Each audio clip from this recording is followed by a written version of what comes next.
Okay, here's a big one. Learning to see the scale for what it is, a tool, not a judge. So I want to share something personal with you. For years, I avoided the scale entirely. I had a history of disordered eating, and to be truthful, stepping on it, it felt like stepping into judgment.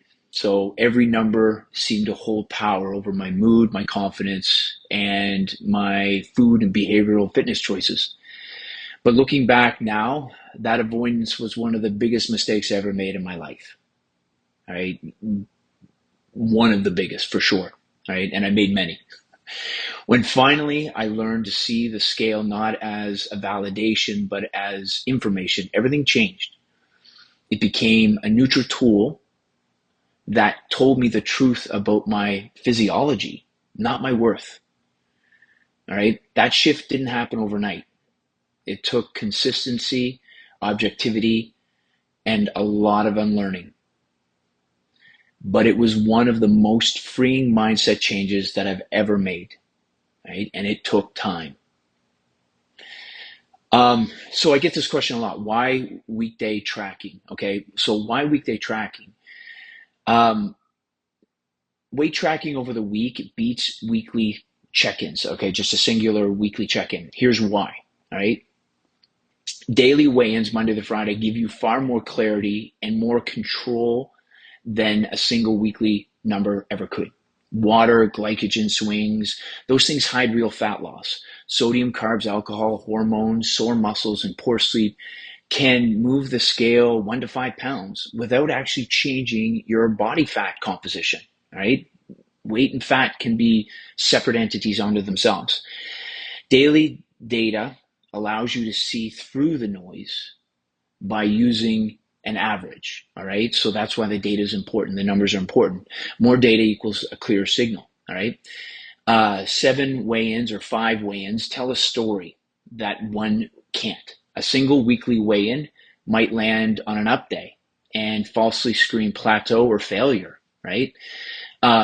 Weekend effect detection. All right. So weekends effect detection. What I mean by that is Monday weigh-ins are usually higher. Um, by midweek, it drifts down. A lot of that is due to sodium and carbs and sleeping patterns. All right. Seeing that pattern correct itself removes a lot of the panic. For women's cycle awareness, comparing a same day of your cycle across months reveals real progress, right? No weekly weigh-in can show, meaning, again, it throws those numbers off.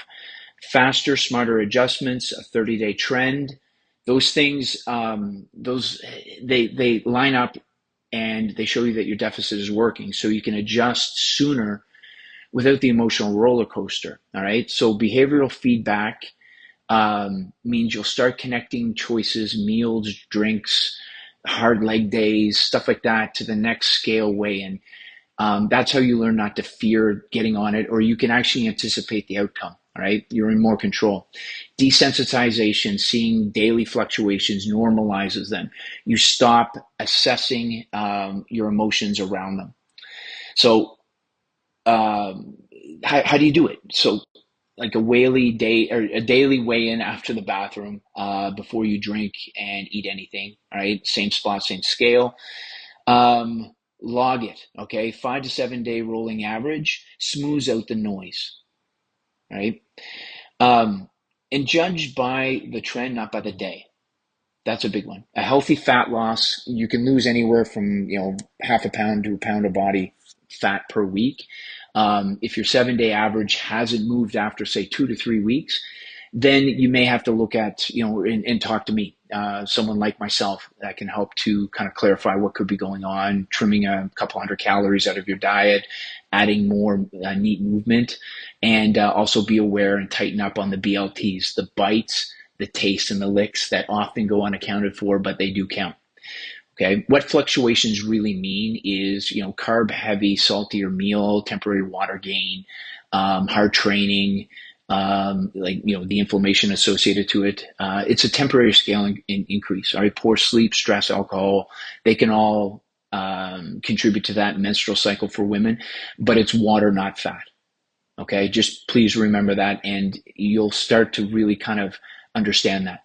If you're currently in a sensitive place with body image or past disordered eating like myself, weighing in 2 to 3 times per week instead can really help, and it can build up. You can build up more frequency after that.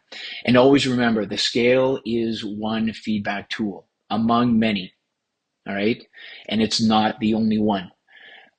Progress photos, waist measurements, clothing fit, energy, your strength as you're training, and just the fact that you're being more consistent with something matter just as much and quite often more. All right. So the truth is simple: daily weigh ins plus a rolling average turn the scale into an instrument of awareness, not a weapon of judgment. And for me, learning that, um, it changed how I tracked progress and it changed how I viewed myself. Thanks.